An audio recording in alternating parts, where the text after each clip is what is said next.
Surely, we've all heard of places called heaven and hell. These concepts have always intrigued us, making us wonder about our fate after we leave this world. However, in Buddhism, heaven and hell are not fixed destinations that everyone goes to after death. In fact, these concepts are closely tied to our actions, mind, and karma. Join us as we explore how Buddhism views heaven, hell, and the journey we go through in the cycle of samsara. Let's dive deeper into these profound perspectives in this video from Buddhism Mindful Journey. Part 1.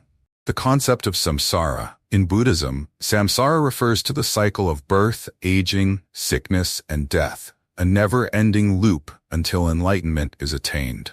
The Buddha taught that all sentient beings, except those who have reached enlightenment, are subject to this cycle. As long as we are not enlightened, we continue this cycle of rebirth, suffering, and death. This differs from many other religions where heaven and hell are seen as permanent, eternal places. In Buddhism, heaven and hell are temporary states within samsara, where beings experience different conditions based on their actions. These states are not permanent, and they change over time.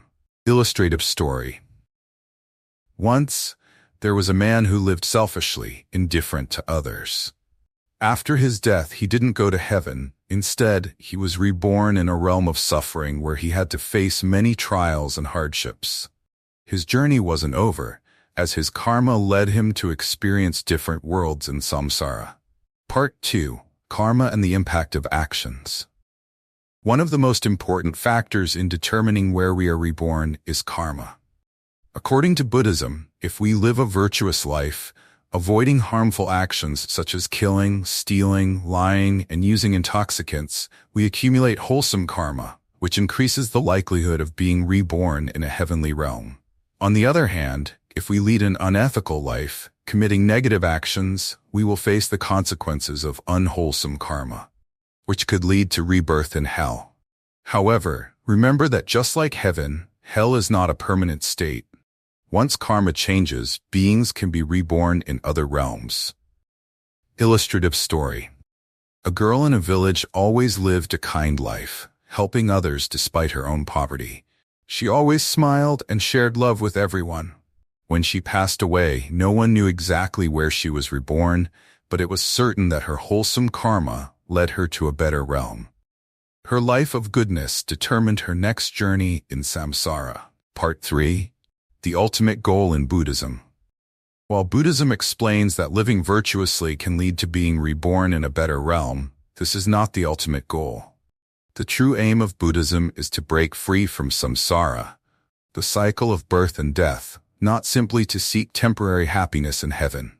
The ultimate goal is enlightenment, which leads to liberation from all suffering. Illustrative story.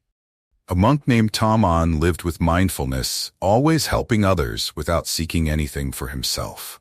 When he passed away, no one knew where he was reborn. What mattered, however, wasn't where he went, but how he lived, always in a state of enlightenment, freedom, and peace. Conclusion. Valuable lesson. Heaven and hell are not fixed places we go after death, but states of consciousness that we create through our thoughts, words, and actions.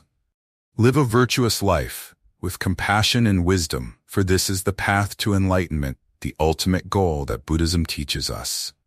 Always remember, we cannot change the past, but we can create a better future through our actions today.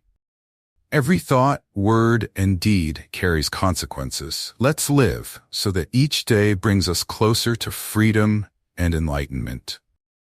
Thank you for watching today's video from Buddhism Mindful Journey.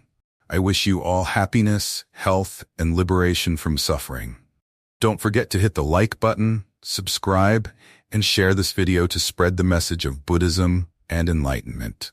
See you in the next video.